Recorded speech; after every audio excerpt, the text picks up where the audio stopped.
Está começando o Mereu Talks, o seu podcast exclusivo sobre gestão de pessoas. Esta é uma produção da Mereu, a plataforma ideal para impulsionar a performance e engajamento dos colaboradores. Olá, está começando mais um episódio do Mereu Talks. Eu sou Gustavo Araújo, sou Head de Marketing da Mereu e nessa temporada eu estou junto com a Camila apresentando o podcast. Semanalmente a gente está trazendo convidados para falar sobre práticas de gestão e desafios nas organizações e hoje a gente vai falar de PDI. Eu estou aqui com o Ivan, o cofundador da Mereu. Oi, Ivan. Tudo bom? Tudo Gus, certo? Gustavo, né? Mas já tô abrindo aí como a gente chama você. Gus, é um prazer estar aqui. Eu tô muito animado com esse tema e com o nosso convidado, que em breve vocês vão saber quem é. É um tema que parece trivial, mas que, na verdade, pode ser transformador nas organizações, e não só nas organizações, mas na vida das pessoas. Então vai ser muito legal o papo. Gus, estou animado aí, apresente o nosso convidado. Ele que é palestrante, mentor, trainer e consultor, além de ser head de educação digital na Leroy Merlin, o Léo Carvalho. Léo, muito obrigado pela sua presença. Valeu, obrigado, viu? Tô muito contente de estar aqui com você, Ivan, Gus, pessoal da Mereu, valeu. Muito obrigado, Léo. E a gente queria começar com você contando um pouco sobre a sua trajetória, Claro. né? Como você caminhou e trilhou esse caminho para chegar aí na educação corporativa, tudo que você vem trabalhando. Perfeito. Você sabe que eu recentemente tive uma conversa dessa em casa de como é que eu tinha chego até onde eu cheguei aqui, né? E aí, desde muito cedo, eu já sabia que ia chegar aqui, mas não sabia que o nome disso era isso. Eu explico. Eu vou explicar. Eu, desde muito cedo, sempre tive fui muito oposto à eloquência, né? Então, sempre tive à frente de iniciativas na escola, de Grêmio Estudantil, fui presidente do Grêmio, aquelas coisas que a gente faz no colégio. Então, sempre tive à frente ali dessas iniciativas. Quando a vida me coloca para o mercado de trabalho, eu começo a angariar algumas oportunidades que trabalham com a comunicação. Não sabia ainda nenhum nome de nada, né? Então, a primeira oportunidade que eu tive foi na área de treinamento, chamado CTs, que são Centros de Treinamentos, né? A gente vai falar um pouquinho mais adiante qual que é essa diferença que não é só conceitual, mas também semântica, de como é essa mudança. Então, eu ingresso nessa área há quase 24 anos atrás, e aí, desde então, eu venho me especializando dentro da área de humanas, de liderança, das áreas de educação especificamente, que é o meu core business hoje. Legal. Então, assim, um fera na educação, a gente tem o prazer de receber você aqui. E como o nosso papo hoje é sobre PDI, Plano de Desenvolvimento Individual, eu vou trazer para você a questão que eu acho que ela aborda, assim, quando vem na cabeça PDI, que é a questão das fronteiras dos atores do PDI, né? Certo. Por exemplo, quem que é o grande responsável sobre o PDI hoje? A gente está falando sobre liderança, sobre RH ou, de fato, o colaborador ali na ponta final? Quem que fica com a grande responsabilidade do PDI? Perfeito. Ou ela transita entre essas fronteiras hoje? Acho que é importante a gente, um passinho só, Gus, atrás, só dando uma contextualizada do que é de fato o Claro. PDI, né? Que é um plano de desenvolvimento individual. Ou seja, então é um plano para que desenvolva o indivíduo. Sendo o indivíduo, a principal competência é o protagonismo. É o ser como essência dessa história. Eu costumo chamar esse ser, esse indivíduo, de aprendente. Aprendente, que é diferente de aprendiz. O aprendiz ele começa uma jornada A e vai até o ponto B. Ele se forma. O aprendente, ele começa e vai. Então ele pode terminar no ponto 2, no ponto 3, avançar, voltar um pouco mais. Então tem uma diferença. O que é o PDI de fato e quem é essa responsabilidade, ao meu ver? A responsabilidade é mútua entre empresa, e aí responde pelo lado da empresa, recursos humanos e também os seus líderes, e do lado de cá, o colaborador.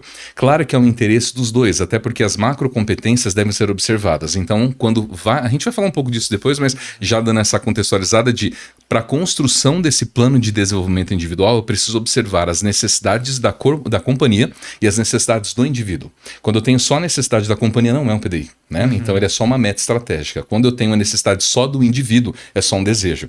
E eu digo que para dar relevância, Gus, a gente precisa juntar dois grandes elementos, que é a necessidade com o desejo. Aí deu relevância. Muitas vezes o que acontece é que na empresa há muita necessidade da empresa que você saiba, mas não há um desejo do lado de cada colaborador. Então, o grande lance fino que a gente vai falar aqui é como é que a gente ajusta essas duas atmosferas. Vamos entrar então um pouco nisso, assim, Vamos nessa. como conseguir equilibrar, igual você falou, né? Talvez o colaborador ele tenha uma visão, uma ideia de desenvolvimento, a empresa tem outras necessidades, né? Talvez até a gente entra num termo propósito, né? O colaborador tem um propósito, a empresa tem o seu, e como equilibrar e ajustar para que no final ambos, né, progridam de uma forma conjunta, né? Que o colaborador se desenvolva, ele tenha vontade ali e que isso impacte também a organização. Isso é importantíssimo, meu cara, porque falando do propósito, especificamente como você trouxe à tona, uma referência até para os nossos amigos que estão vendo ouvindo agora, é o Comece pelo Porquê, né? Que é do Simon Sinek. Ele fala muito bem sobre a construção do propósito, trabalhando um termo, um framework que é o Golden Circle. São círculos dourados, né? Então você deixa de... Ele tem 3 esferas, né? Se você olhar, imaginar na sua cabecinha aí agora, ele tem um círculo ao meio, um mais adiante e o outro mais fora, né? Então ele tem o quê, o como e o porquê. Quando a gente fala do propósito, é você fazer pelo porquê. Só que a maior parte das empresas não conseguem chegar no porquê, porque o colaborador, enquanto a gente está falando do nosso porquê, ele está preocupado em buscar o filho no colégio. Então a gente precisa entender de fato o que de fato é relevante para ele. Como eu disse agora, relevância é quando você junta desejo com necessidade. A gente precisa dar voz aos colaboradores e transparência, meu caro. Então você deixando transparente todos os seus processos, eles entendem bem aquele lance que a gente fala na empresa de espírito de dono. Fica uma metáfora muito longe do colaborador quando ele diz assim, não, tem espírito de dono. E é o que eu mais conto de piada eu sou dono, mas eu não recebo como dono. Sabe aquelas coisas? Então assim, como é que a gente aproxima essas duas atmosferas? Então dando a voz para que todos possam ser e acontecer e falar aquilo que desejam. Aí a gente pode até já falar aqui como criar uma zona de segurança psicológica, que a empresa precisa criar essa zona de segurança psicológica para que as pessoas sejam aquilo que de fato desejam ser e que aí ela começa a exercer o seu protagonismo. Ou seja, ela tem espaço para ser. Então, quando eu tenho 5 pilares que geralmente eu abordo para falar sobre zona de segurança psicológica. E tem tudo a ver com criação de propósito, que tem tudo a ver com criar um ambiente engajador para um PDI. Então, é você ser plural. Você precisa ter um time plural. Você precisa ter menina, precisa ter menino, menino que deseja ser uma menina, menina que deseja ser um menino como identificação, precisa ter pretos, precisa ter brancos, amarelos, precisa ter todas as raças. Quem gosta do time A, do time B, quem gosta do partido A, do partido B, religião A, religião B. O que tem a ver com o PDI? Tudo. Pluralidade de ideias. Porque quando eu quero só pessoas que concordem comigo, clube do Bolinha, ou clube da Luluzinha. Então a primeira coisa é ter um time plural. Segunda coisa é aguçar a curiosidade. A gente precisa ter pessoas que sejam curiosas. Mas por quê? Por que isso acontece desse jeito? Mas como é que eu faço para ser mais nessa empresa? Como é que eu posso querer mais? Ou seja, a gente começa a aguçar o protagonismo do ser. Terceira é fazer pergunta de criança. E muitas vezes a gente esquece de fazer pergunta de criança. Aqui eu parafraseo o Rubem Alves, que é uma inspiração para mim. Rubem Alves foi um educador brasileiro, já falecido hoje, mas ele falava, a gente tem que fazer pergunta de criança. E pergunta de criança é o óbvio, que de tão óbvio parece bobo, e a gente às vezes até fala. Refletir. A gente... que não existe o óbvio, né? Não tem, né, Gus? Exato. Não tem um óbvio. Esses dias a minha filha me falou assim, Valentina, minha filha de 8 anos, falou para mim assim, papai, imagina que nasceu de uma mãe, 2 crianças são gêmeos. O João e o Manuel.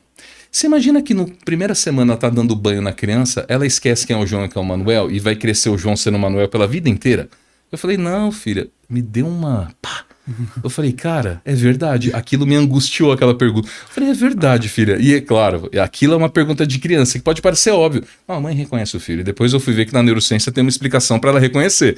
Só que de forma inicial é uma pergunta válida. Que talvez na empresa, claro, devido às proporções, a gente diria... pergunta mais boba, mas não é uma pergunta boba. Faz muito sentido quando a gente traz esse ponto, né? Uma outra coisa é encarar o trabalho como um erro de aprendizagem e não como erro de execução. Isso é importantíssimo, Gus, porque quando eu penalizo ou puno a pessoa porque ela não fez, e eu digo que ela não fez porque ela errou, o problema é dela. Quando eu digo que é um erro de aprendizagem, o problema é meu também, enquanto líder. Então, quando eu crio uma zona de segurança psicológica, eu estou a um passo de dizer assim, olá, aqui vocês são bem-vindos e eu te suporto aqui em toda a sua essência, tudo bem? Quando ele se sente reconhecido e fala... que bom, agora eu posso dizer o que eu quero. E muitas vezes o que ele quer, eu escutei recentemente de um colaborador meu, estagiário, que disse assim, olha, eu não quero ficar na tua área. Eu falei, tudo bem. Ok. Falei, tudo bem. Ele falou assim, não, eu tô aqui, mas eu só entrei. Eu só tô aqui para ir para outra área. Num primeiro momento a gente pensava, eu queria tanto você aqui, foram tantos processos, né? Mas tá tudo bem. Porque ele tem a consciência de onde ele quer chegar e ele só teve essa conversa comigo porque talvez a gente tenha criado uma zona de segurança psicológica para ele ser e para ele dizer aquilo. Porque imagina um estagiário com a primeira carga de trabalho chegando numa empresa multinacional dizendo assim, eu não queria estar aqui.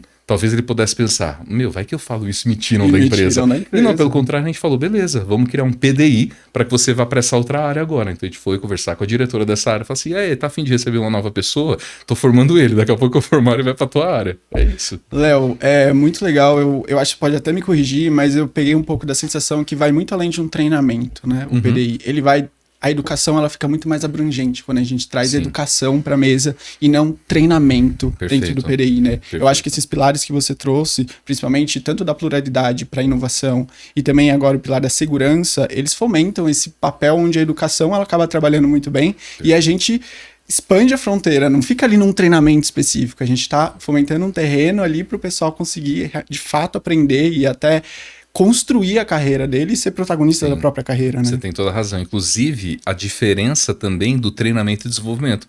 As áreas eram chamadas, algumas têm área de educação corporativa. Isso. Educação, como você trouxe. Algumas outras que ainda não caminharam para esse momento são áreas de treinamento e desenvolvimento. Qual é a diferença? Treino para resolver problemas pontuais, muito com movimentos repetitivos. Então é assim, você treina para resolver problemas. Se surge algum outro meandro, você não sabe resolver. Até porque você não foi treinado para aquilo ou capacitado. E aí vem o desenvolvimento, que é você desenvolver-se ao longo da vida. Então, quando você traz isso, meu caro, faz todo sentido que a educação é o que muda esse jogo. Quando a gente pensa num PDI bem estruturado, tem uma responsabilidade, uma parcela da empresa em fazê-lo, mas tem também do colaborador. Eu vou citar como exemplo os nossos amigos aqui que estão vendo e ouvindo, aqueles 4 estágios de competência. São 4 estágios. O primeiro estágio é a incompetência inconsciente. Cara, é horrível morar nesse lugar, porque você nem sabe que você não sabe. E muitos dos nossos colaboradores estão no nível de não saber que não sabe. Por não saber que não sabe, não consegue saber onde vai chegar. É aquela parábola que eu não gosto muito, que é meio clichê, mas é da Alice no País das Maravilhas, quando ela encontra o gato, ela fala onde dá essa estrada, pra quem não sabe onde vai, qualquer caminho serve, aquela coisa toda. É isso. Então, se você não tá sabendo pra onde você vai, não vai fazer sentido. Você não consegue criar um PDI. Porque o PDI, de fato, é você olhar as necessidades da empresa, juntar com as suas necessidades e também desejos e criar um bom plano. Muitas vezes a gente vai torcer o rostinho. Por quê? Talvez ele queira uma coisa que não tem nada a ver com a minha área. E tá tudo certo. O grande lance eu estou aqui para me desenvolver na tua área, para você líder ou para essa corporação e para essa companhia. Acho que esse é o mindset também que a gente muda da liderança. E o ponto que você trouxe da educação é essencialmente importante, porque só muda o jogo a educação. Tudo. Eu sou da educação, não vou puxar aqui brasa aqui para minha sardinha, mas só muda o jogo a educação. E eu não estou dizendo a educação necessariamente a corporativa. Eu digo, inclusive, a educação de base. Não é o papo para esse podcast, vai ser para o outro, mas assim, a educação de base define totalmente o jogo de quando você entra na corporação, na companhia. A gente observa, por exemplo, que hoje líderes que já chegaram na posição de gestores, que estão num pipeline entre 1 ou nível 2, por exemplo, eles estão sem nenhum tipo de estrutura social, socioemocional. Ou seja, são líderes infantilizados, justamente porque não tiveram uma boa base. São a geração chamada muitas vezes, a geração miojo, que é aquela geração que quer aprender tudo em 3 minutos, não quer aprofundar-se, e aí refuta quem é o mais velho, ignora aqueles que estão chegando e acha que é o líder o sabedor da verdade, o líder da sapiência. Então, acho que esse processo com a educação, ele é o primeiro gatilho para a gente começar a pensar em desenvolver um plano de desenvolvimento individual para ele e para outro. Eu tenho uma pergunta aqui, a gente, igual o Gus falou, de 3 atores, né? O colaborador, o líder, o RH, né? Isso. Como pessoa que olha o processo. Sim.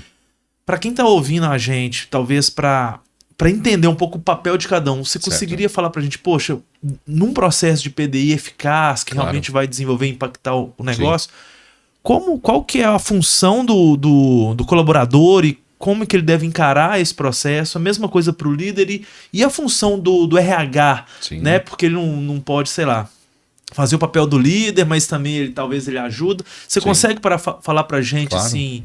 Porque aí eu acho que as pessoas lá vão cair a ficha de, opa, como que eu tô fazendo aqui? Sim. E, né? Claro. O RH basicamente processualiza e libera o caminho para que seja feito. Dá o ambiente, dá o espaço. O líder orienta baseado nas orientações que foram feitas através do recurso humanos. E o colaborador se empodera do fato, conhece e aí realiza o PDI. Ou seja, são esses 3 stakeholders. A empresa facilita o processo criando muitos procedimentos, processos e políticas, enfim. O líder orienta o seu liderado de como ele pode chegar, provocando a carreira dele, e o liderado tem que falar, opa, então agora eu já sei qual é a expectativa da empresa e as minhas expectativas são essas. Sabe o que pode acontecer, meu caro? Da empresa pensar, o colaborador imaginar assim, não é isso que eu quero. E eu digo sempre, uso essa expressão muito, tá tudo bem, tá tudo certo, não tá afim de ficar, pode ir embora.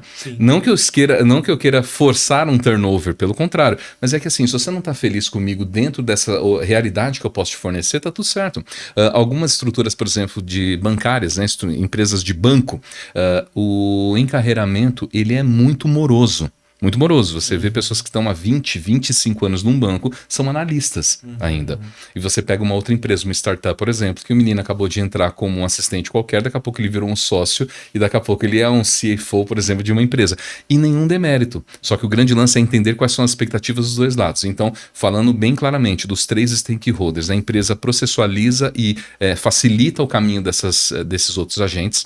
O líder orienta, pegando na mão desse colaborador, mas não fazendo por ele, e o colaborador se empoderando de conhecer de tudo isso, sabendo de todo esse caminho, ele vai lá e coloca a pitada dele de desejo junto com a necessidade que a empresa tem.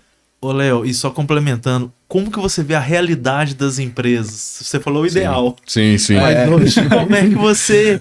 E aonde estão os pontos que falham, né? Para não chegar nesse estado aí que você... Claro que a gente sabe que tem empresa que roda avaliação de competências, depois vai criar o PDI, tem empresas que não têm essa avaliação nem de competências muito bem estruturada. E aí, como é que a gente faz ali? Qual é a realidade que a gente está vivendo? Onde está a dor hoje em dia que você consegue ver? Você sabe, Gas, para mim tudo é educação. Tudo é educação, todo o processo, porque se eu conheço, eu sei fazer e eu consigo desenvolver. Se não conheço, não sei fazer, não consigo nem criticar. Por exemplo, a gente está falando de competência. A competência é um dos gatilhos para desenvolvimento do PDI. Então é você observar as necessidades internas com a macroestratégia e quais são as competências que você deseja desenvolver no outro para que ele consiga se desenvolver individualmente. O que é competência? Conhecimento, habilidade e atitude juntinho. Quando você coloca nesse pacotinho de saber fazer e querer fazer, vira uma competência. Opa, então se eu quero no outro provocar a competência, significa que eu preciso provocar nele o saber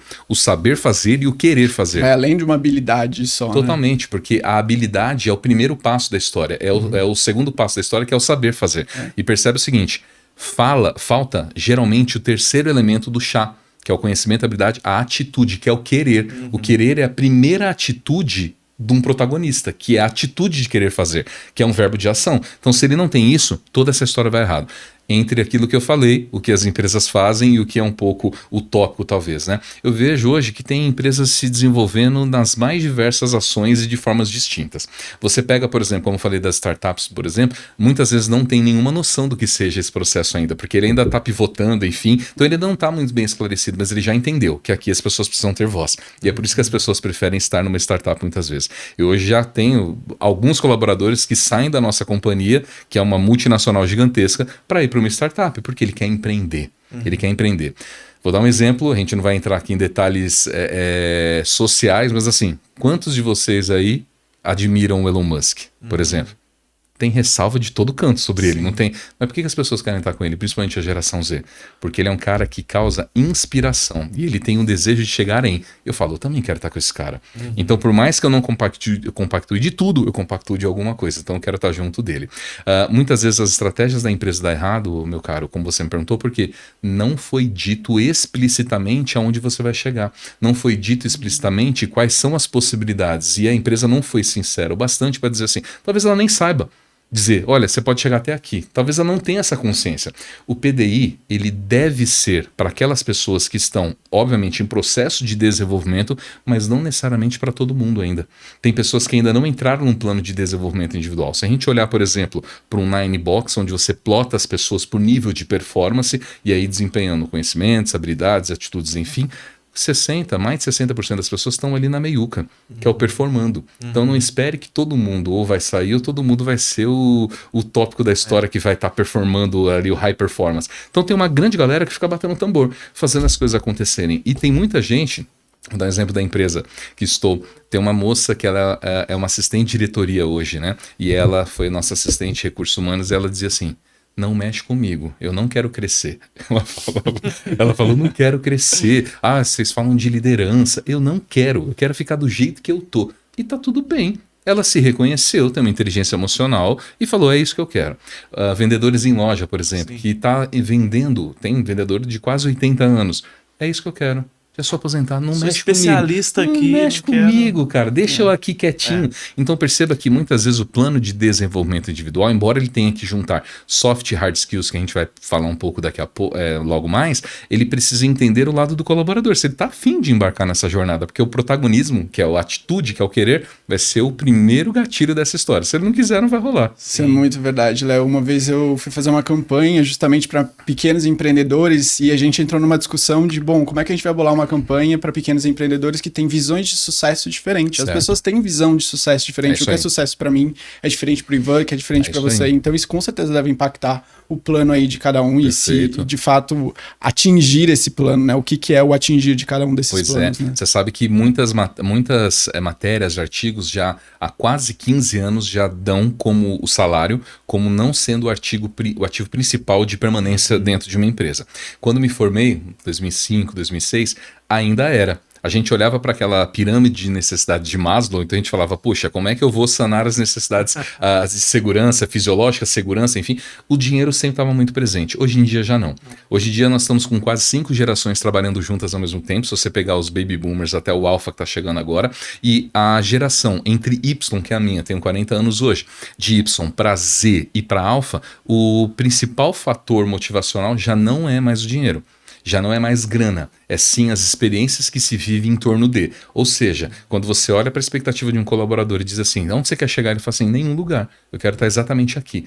Um primeiro momento para empresas mais tradicionais pode vir como assim? Você não quer se desenvolver? Não, eu quero me desenvolver, quero ser o melhor dentro disso que eu faço hoje, mas eu não quero ser um gestor, não quero ser um líder, nunca anseio, por exemplo, em ser um CEO dessa empresa, que antes era o carreirismo, né? Você entrava, trabalhava 30 anos com a expectativa de subir uma escadinha. Me recordo que na minha segunda oportunidade de vida de empresa, me colocaram numa sala, junto com o presidente da empresa, e ele fez uma apresentação pra gente, foi minha primeira posição de liderança, e ele mostrou uma escada, era uma escada de quanto tempo você chegaria ao lugar dele. Eram 17 anos para chegar lá, né? E naquela hora a gente pensou, 17 anos é o quê, cara? Daqui a pouco passa. Eu tava com 22, 23 anos, rapidinho passa 23 anos, né? Só que quando você pensa hoje, se você dizer pra uma pessoa 17 anos, esquece. Não é isso que eu quero. Eu quero agora, não dá para fazer aqui, eu vou empreender, eu faço fora, eu vou ser o dono da minha carreira, né? Isso, e eu digo sempre também na empresa que a gente é dono da nossa carreira, a empresa é dona do emprego. Sim. Tem uma diferença muito grande, né, entre emprego e carreira, né? Carreira tá comigo, eu que desenvolvo, faço o que eu quero, esse podcast que gravo aqui agora faz parte da minha carreira, né? O meu emprego, a empregabilidade, depende do outro. Então, eu oriento sempre, não depende do outro, depende de você. Não, e essa questão que você falou é muito engraçado, porque às vezes, pelo menos na nossa época, né, que tinha o carreirismo, você às vezes perdia um especialista e perdia um gestor. Você promovia uma pessoa que estava indo muito bem, mas que não tinha, talvez, no seu propósito, nas suas competências, o seu interesse, ir para aquela posição mais gerencial, e você perdia 2 pessoas na mesma movimentação. Né? Era muito comum, tanto que em idos 2007, 2008 começou a se falar muito do encarreiramento em Y. Sim. Então criamos a figura dos especialistas que queriam crescer tendo status D, mas não queriam gerenciar pessoas. Então começaram a se tornar especialistas dentro daquele processo, com as benesses da liderança, porque os benefícios são pareados, né? Se você olha pelo CBO, Código Brasileiro de Ocupação, ele tem um registro de liderança, de gestor, mas ele não é gestor de ofício. Ele, na verdade, ele gere projetos e processos. De certa forma, muitas vezes, ele acaba sendo um gestor de pessoas de forma funcional. Porque ele tem equipes, tem times mais técnica, né? Técnicos, né? Então, mas não está nele a responsabilidade necessariamente de desenvolver um PD do seu time, de acompanhar aquilo que é ficar tirando entulho da frente. Porque o que é a liderança, se não você ter que dizer, olha, é o atestado, é a dor de dente, é o hoje não vem, é o projeto que atrasou, é isso. Ele é muito menos glamuroso do que aquilo que talvez seja vendido, né? Verdade. Léo, queria puxar aqui com você ainda em PDI para a gente discutir um pouco uma questão.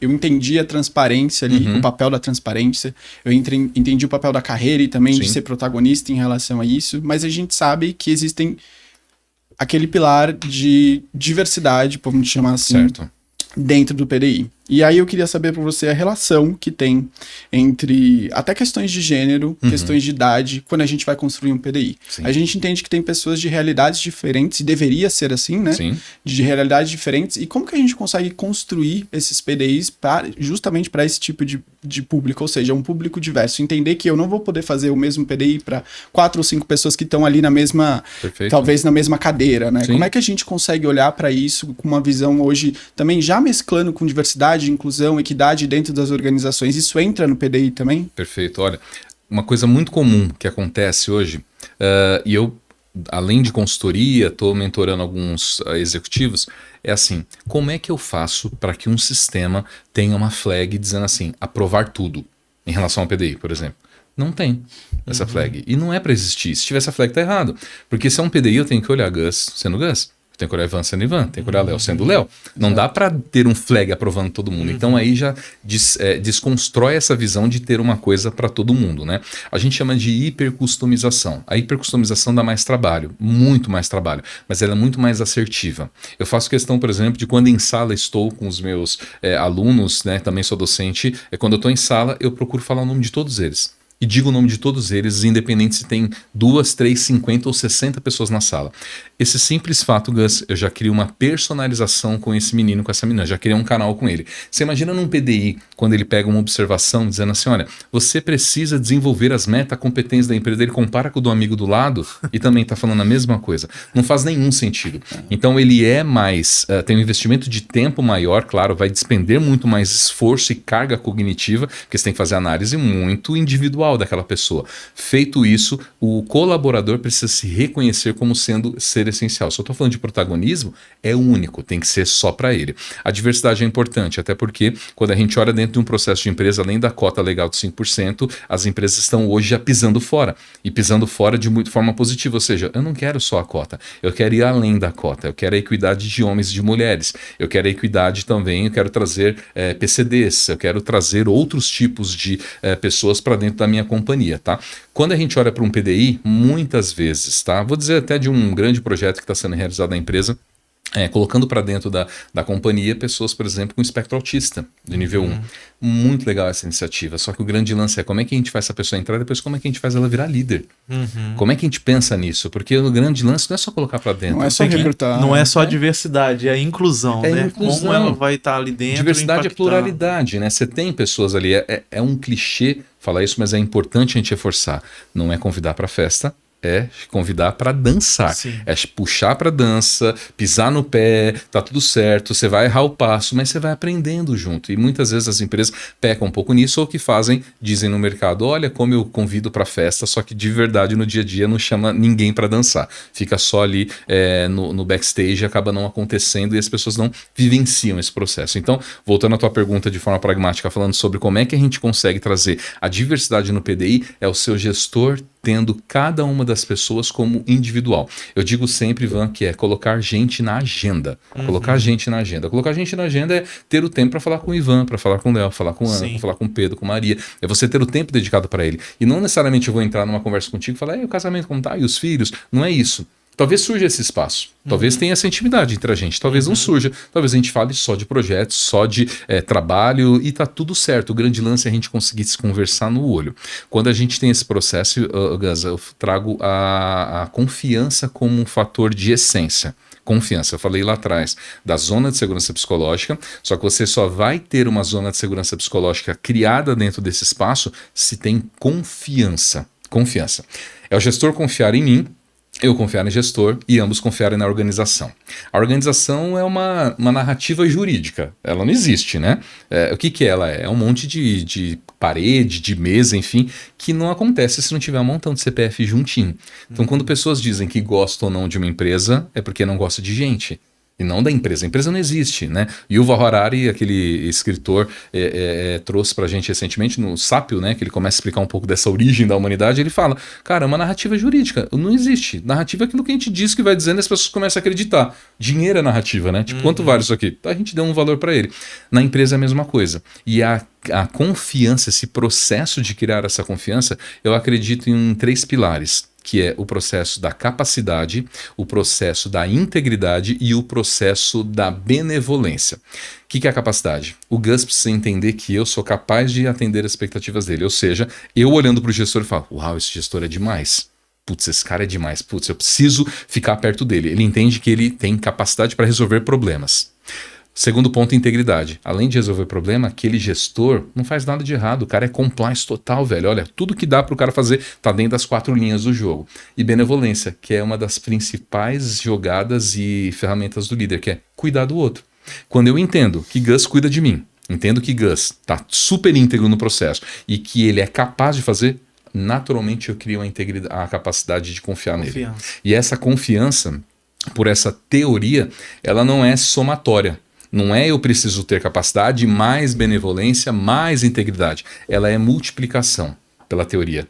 Essa teoria chama Trust in Leadership. Porque se na regra matemática qualquer número multiplicado por 0 é 0. Então se eu for capaz e for íntegro, mas não for benevolente, eu zerei minha conta. E você que está aí vendo e ouvindo a gente aqui, se pensar na pessoa que a gente mais confia no mundo, reúne os 3 elementos. E se eventualmente não reunir, você fala... Não, isso aí não confio mais. Pisou na bola um dia comigo. Então, o líder precisa entender que é exatamente isso que vai ajudar o colaborador a criar um plano de desenvolvimento. Quando eu não confio na companhia, não tem por que eu investir meu tempo aqui. E eu nem sei para onde eu quero chegar. E eu vejo que as pessoas chegam, mas viram isso aqui. Eu não quero ser essa pessoa. Então, o PDI não é gerado. Então, perceba que a gente está falando de uma visão até mais romântica aqui do plano de desenvolvimento individual, que é o PDI, que não é só um framework de como se é feito. Porque isso aí vocês fazem direto, as pessoas sabem fazer isso. O grande lance é pensar de forma estrutural, querendo mudar um cenário para falar, cara, a gente quer implantar um PDI de verdade, a gente quer que realmente mude o jogo para mudar o jogo das pessoas e a vida de gente. É isso, Gus, quando eu entro em sala, quando eu estou falando aqui com vocês e a gente se relaciona, meu grande objetivo é mudar a vida das pessoas. Se não for para pelo menos provocá-las e mudar, eu estou fazendo o jogo todo errado. E o líder tem que ter essa visão todos os dias, de mudar a vida de gente. E para fazer um PDI, tem que dar uns pulinhos antes atrás aqui para começar a pensar no conceito antes. Sim. Quando a gente fala de, você falou, processo e cultura, você conseguiria dar pra gente o que seria básico para iniciar? Tem muita empresa que não começa, igual acho que você falou muito bem, que tudo passa pela educação, né? Uma vez que a gente corre atrás e entende, as coisas ficam mais fáceis. Mas o podcast é uma forma de educar, total, de alcançar essas pessoas. Quais são as dicas ali para começar um processo, e não só o processo, que é uma coisa mais mecânica, digamos assim, mas a cultura, né? Para que realmente as pessoas entendam e o valor disso. Quais são as dicas que você daria para o pessoal? De forma clara. As pessoas devem ter na mente ele agora e devem estar com uma outra aba aberta pesquisando coisas. Teoria de cultura tem algumas. Eu vou falar de uma das teorias bastante conhecidas, que é a do iceberg.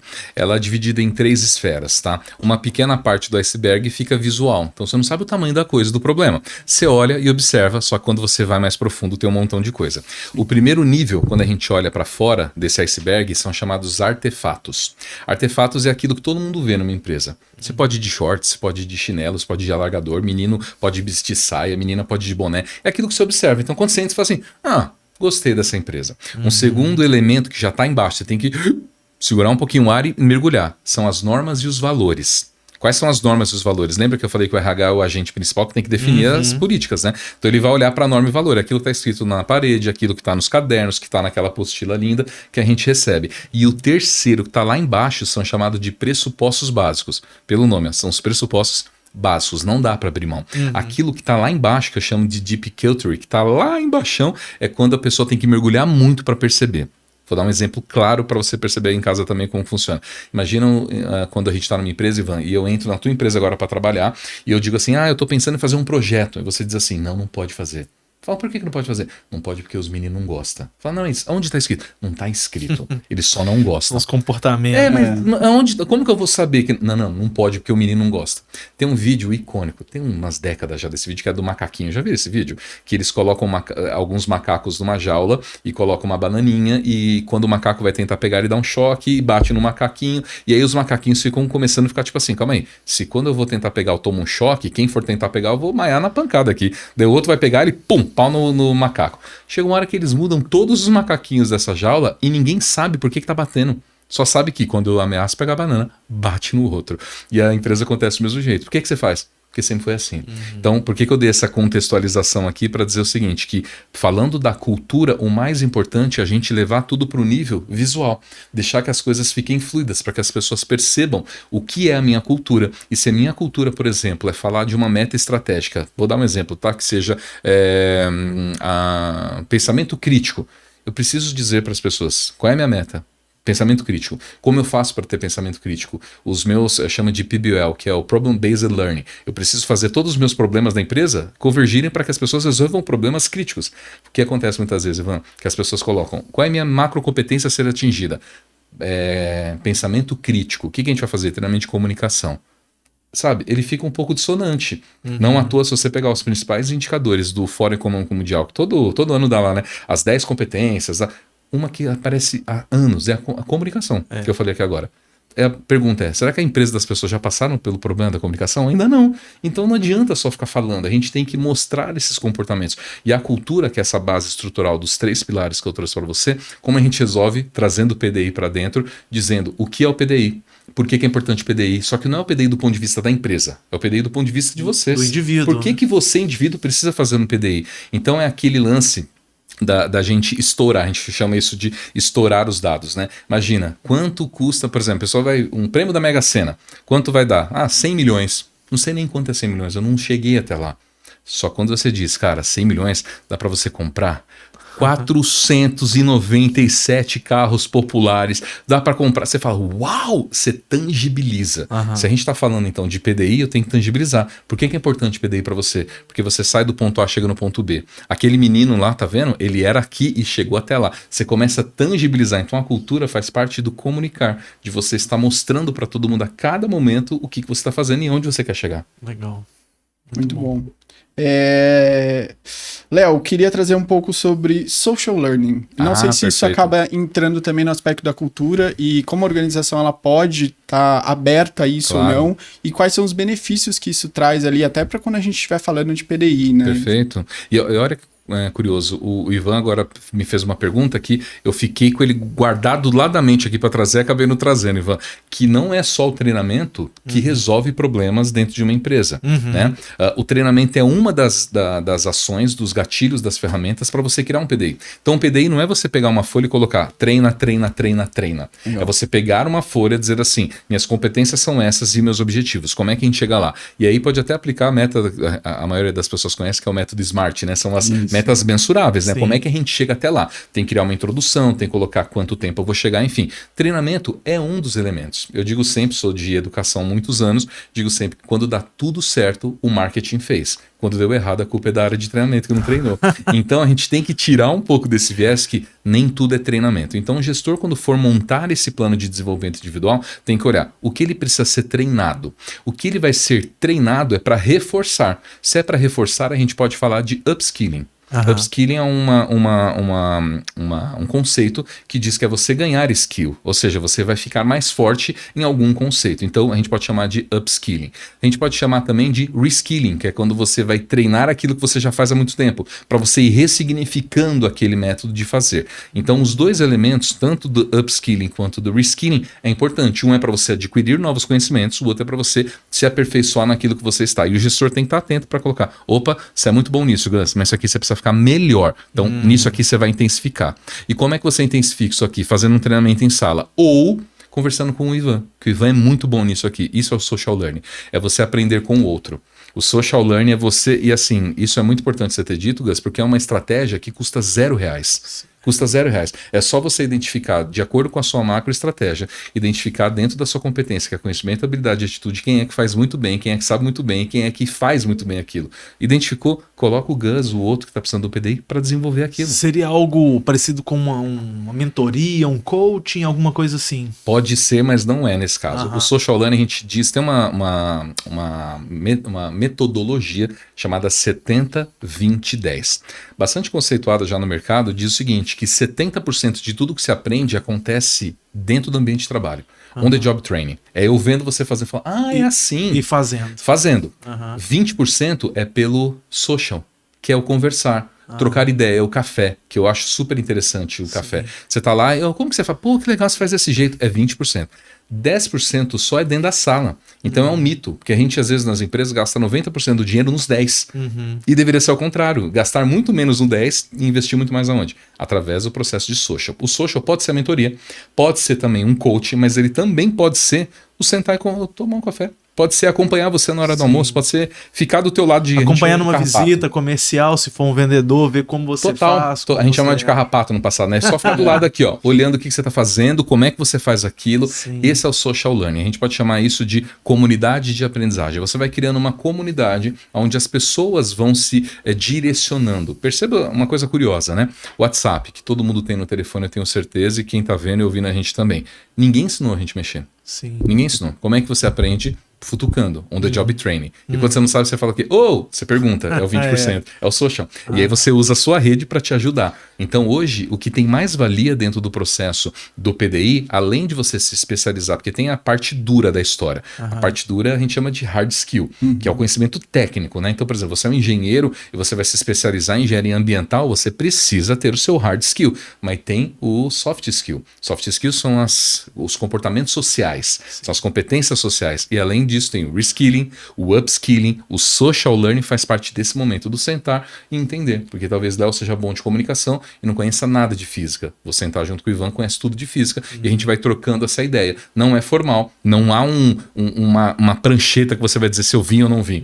É aprendizagem informal. E como a pluralidade é importantíssima nesse aspecto, né? É ela que faz o social aparecer Pois mesmo, é, né? que é isso que a zona de segurança psicológica que eu falei traz, porque quando eu trago pessoas que só conheçam do meu métier, que conheçam muito bem daquela história, que domine aquela empresa, os valores e toda a tecnicidade, eu vou ter uma empresa que só sabe daquilo. Então eu preciso de gente que sabe de tudo. Eu sempre cito como exemplo, minha filha dá risada quando eu falo disso, porque durante o colégio eu fiz parte de um grupo de estudos ufológicos. Cara, uma viagem. Não tinha internet ainda pra gente ficar pesquisando, então a gente comprava uns livros, chamava Operação Cavalo de Troia, uns livros dessa idade assim, ó. Tinha vários livros. E era assim, buraco de minhoca, viagem no tempo, uma coisa maluca. E a gente pirava, a gente estudava a semana inteira, chegava no sábado, a gente ficava debatendo, discutindo. Pra quem olhava de fora, coisa de maluco e nerd. Mas pra quem tava dentro, puxa vida, era um social gigantesco. O que me agregou? Eu não trabalho com nada daquilo, mas na mesa de cerveja, rapaz, não tem um que tem história melhor que a minha. Eu conto essa história, o pessoal fala, não é possível, eu falo, vou explicar como é que funciona isso. Esse é o social, porque quem me ouve falando, fala, opa, eu já li sobre isso.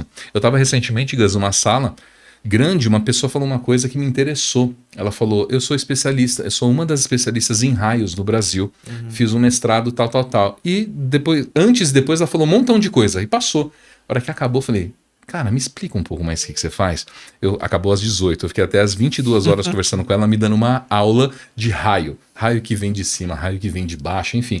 Isso é o social. Eu não vou ser especialista naquilo, mas me deu capacidade de tentar ser curioso, eu exercendo meu protagonismo, para pelo menos eu saber o que fala sobre esse assunto. Sim. Ô, Léo, entra aí no social a parte de experimentos também? Por exemplo, essa pessoa aqui, ela precisa de experimentar, liderar um projeto. Sim. É uma mistura de capacitação e ter aquela experiência para ela aprender aquilo? Entra nesse social ou seria uma outra categoria? Ele vai numa outra categoria, não necessariamente. Ele pode também estar, porque o social é colaborativo. Perfeito. Mas não necessariamente seja. Algumas empresas, inclusive, que eu mentoro, a gente pode chamar de Learning Expedition, por exemplo, perfeito. que é uma expedição de learning, que você fala, cara, eu preciso descobrir tal coisa. Sim. E nessa descoberta, nesse discovery, você vai realizar a aplicação de um projeto. Isso sim vai dar aquele, aquela epifania de descobrir alguma coisa, mas não necessariamente seja social. Mas o social tá ali por trás, trabalhando com o background dessa história. Legal. Ótimo. Léo, vamos caminhando aqui para o encerramento. Vamos lá, que pena, hein? E aí eu tenho uma última questão, que eu acho que tem muito a ver, talvez, ali com a volta do PDI, né? O ciclo final ali do PDI, que é como que a gente acompanha e entende que, de fato, a gente está conseguindo desenvolver as pessoas e a gente está tendo uma resposta. Eu sei que pode parecer óbvio que, às vezes, isso surge naturalmente ali no dia a dia. Mas existe métrica, existe dado? O que a gente olha para isso para falar, fiz um PDI legal ou tô tendo todo um ciclo de acompanhamento que tá valendo a pena ou não com dados? Ótimo. Tem o pilar humano e o pilar tecnológico, né? Aqui, falando do core business das empresas que trabalham com EdTech, né? Então é a empresa que trabalha voltado para HR Tech, com tecnologia de recursos humanos, que eu preciso ter sistemas, preciso ter dados que me mostrem quantos e quem está fazendo. Imagina, uma empresa com 2 pessoas é muito fácil acompanhar um PDI, uma empresa com 12 mil pessoas é impossível acompanhar um PDI. Por isso que a gente tem algumas camadas. Então, por exemplo, na primeira ou segunda pergunta que vocês me fizeram quem é que responde por esse PDI? Impossível a RH responder pelo PDI de 12 mil, 13 mil, 15, 10 mil pessoas. Quem responde é sempre o líder, porque o líder ele tem a corresponsabilidade de cuidar de 10, 15 pessoas. Então, para ele é mais simples ele olhar 10, 15 pessoas. Como é que ele acompanha através de sistema? E o colaborador também precisa ter o sistema. Eu chamo essa expressão de a tal ADAC. A tal ADAC é você ter algum sistema, ou qualquer sistema, que seja anytime, anywhere, and device, any content. Ou seja, tem que estar na palma da tua mão. Você tem que acessar aqui agora e saber o que eu fiz no último período, para onde eu estou indo, se eu desviei da métrica, se eu desviei um pouco, e meu gestor tem que estar sabendo a mesma coisa. Sistemas interligados, sistemas que trabalham de forma 360 tem que ter isso. Essa é a parte tecnológica da coisa. Que eu vou dizer, inclusive, Gus e Ivan, é a parte mais fácil. Por que é mais fácil? Porque é dados e são tecnologias que investem dinheiro e você tem resolvido. Exato. O grande lance é o fator humano. Às vezes a gente tem do lado de cá um humano que não realiza as boas consultas aqui e aí não consegue utilizar um sistema. Porque o lado humano qual é a periodicidade? Lembra que o RH é o que criou as premissas e os procedimentos. Qual é a periodicidade de acompanhamento? De quanto em quanto tempo eu preciso voltar?